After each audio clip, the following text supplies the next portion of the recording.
Sa video na 'to pag-uusapan natin yung ibang information na nakita ko, habang ine-explore ko 'tong Clash of Clans dahil kakabalik ko pa lang siguro mga 3 o 4 days ago. At bukod pa dun a-attack pala ako ngayon sa day 1 ng Clan War League namin, and I hope ma-3-star ko 'tong ka-mirror ko dito sa Clan War League. So, wag na natin patagalin at simulan na natin 'to.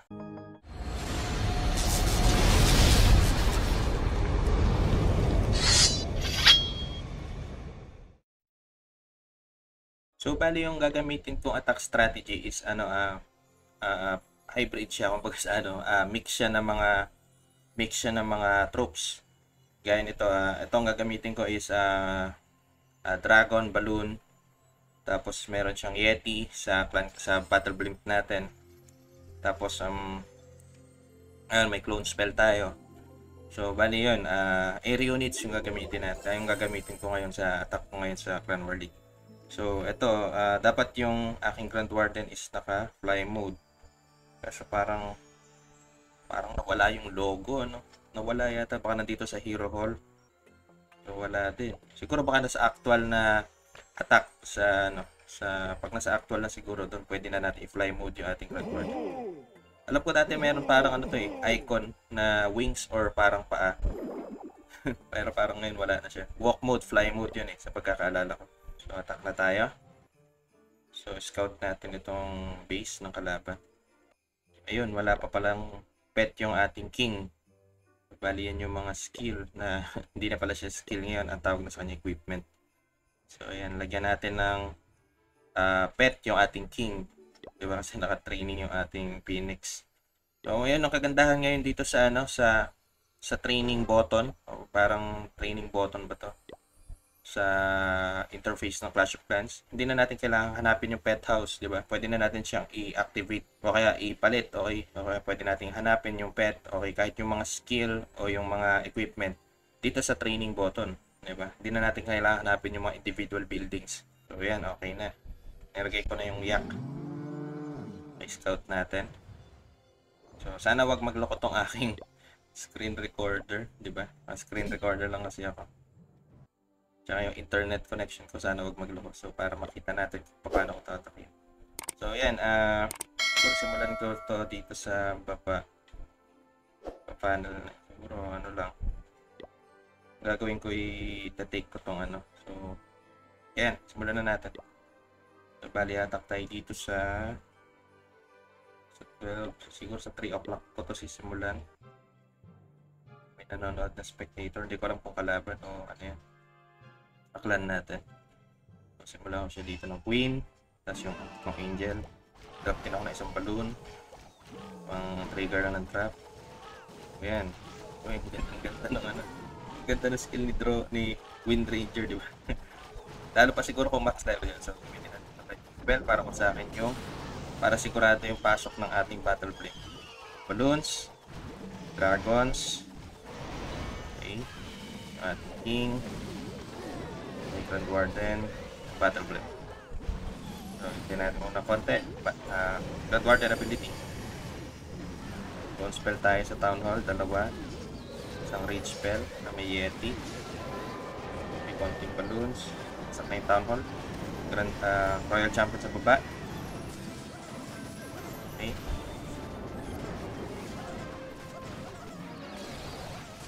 Skeleton spell. Okay, spell natin. Royal Champion. So, hindi ko nakuha.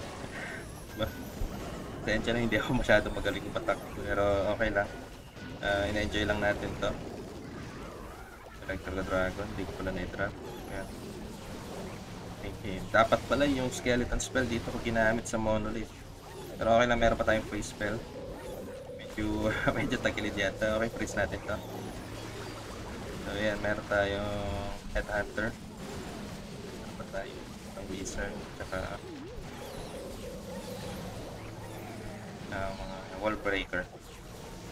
Sana makuha natin to. Sayang naman, di ba? So ito, okay. Okay, ayan, napatay natin.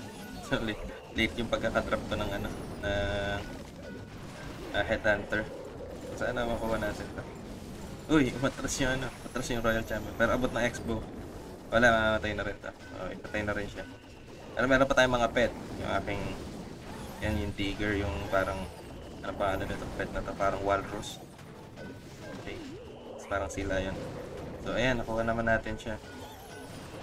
Okay, meron pa tayong full HP na Grand Warden and nakuha natin na i-3 star itong base.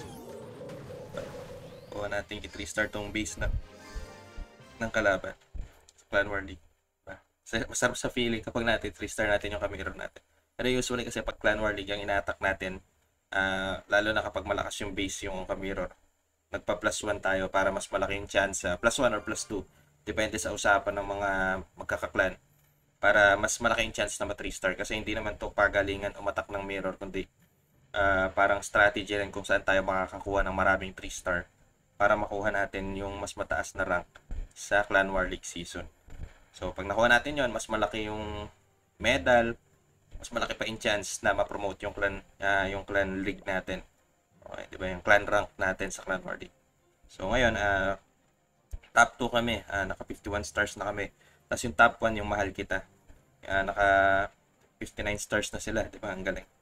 So, hindi pa rin natin alam yung pwede mangyari. Pwedeng after ng 7 days, pwede kami mapunta sa top 4, sa top 5, pwedeng sa top 8 pwede mangyari. Pwede rin maging top 1, depende. Kumbaga sa wala pa rin kasigurudahan eh. Depende yun kung a-attack ba yung mga kalaban sa Clan War League. Ganun. So, ayan. So, bali yun yung yun yung attack ko sa Clan War League. I hope na enjoy po kayo ito. So, ito.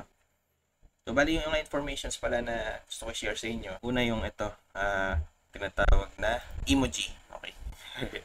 Hindi naman siya ganun ka-importante, pero para sa akin, ano siya? Para sa akin lang naman, maganda siyang pang-express ng emotion, okay? Pang-express siya ng gusto mong ipakita doon sa kung ano yung message na minessage ng mga ka-clan member natin. So, paano natin gagawin yun? I-hold lang natin itong message ng kung sino yung nag-message dito sa clan.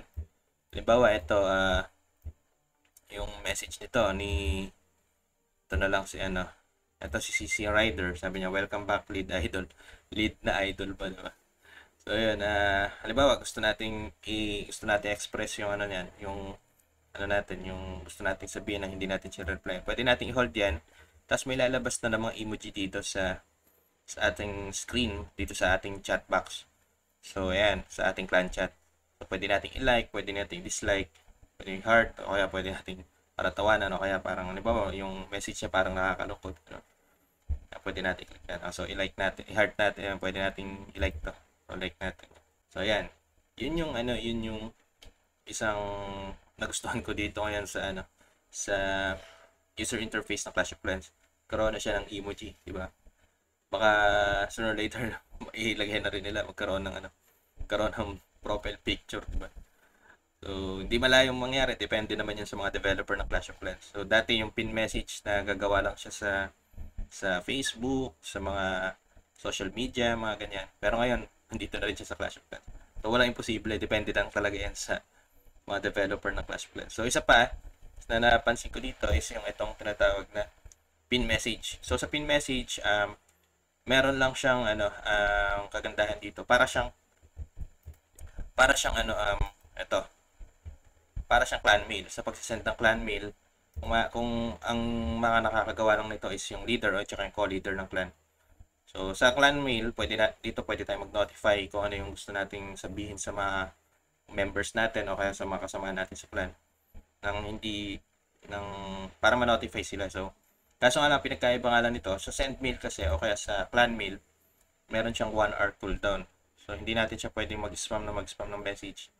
Unlike dito sa pin message, so sa pin message, siya, hanggang 10 pin message siya. So, halimbawa, ito, sample lang natin to. Ayan, 1 pin. Okay, 1.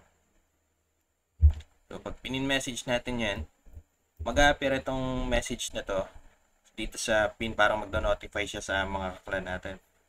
So, yun nga lang, pinagkaiba nga lang niya, hanggang 10 pin message lang siya. So, nakakailan na ba? 1, 2, 3, 4, 5, 6, 7, 8. So, may dalawa pa. So, 2, isa pa, 3. So, ayan, naka 10 pin message na tayo. So, kapag ginawa natin, sinubukan natin i-click yan, yung pin message, maximum number of 10 pin message reach. So, hindi na tayo pwedeng maglagay ng pin message pa.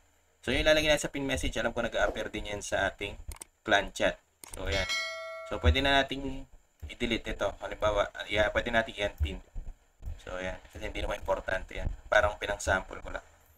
So ayan. So bukod pa dyan sa mga basic informations lang naman about dito sa chat. Gusto ko lang din share itong nakita ko habang nag-explore ako ulit sa paglalaro ng Clash of Clans. Yung tinatawag na pag-i-scout. So dati, kapag nag-i-scout tayo ng base ng kalaban, pag click natin yung mga defense, halimbawa yung town hall, makikita natin yung diameter kung saan hanggang doon lang siya makaka-atake. So, ang pinagkaiba ngayon, once na-click natin yung mga defense na merong quantity, okay, na merong mga kaparehas, kagaya nito, halimbawa Inferno Tower.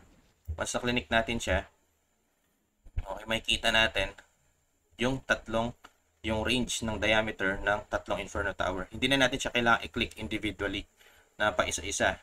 Para sa akin, isa sa pinakamagandang i-check ng range ng isang defense is itong air sweeper. Para sa akin, yan ang isa sa pinaka-importanting defense na dapat natin i-check, especially kung air units tayo.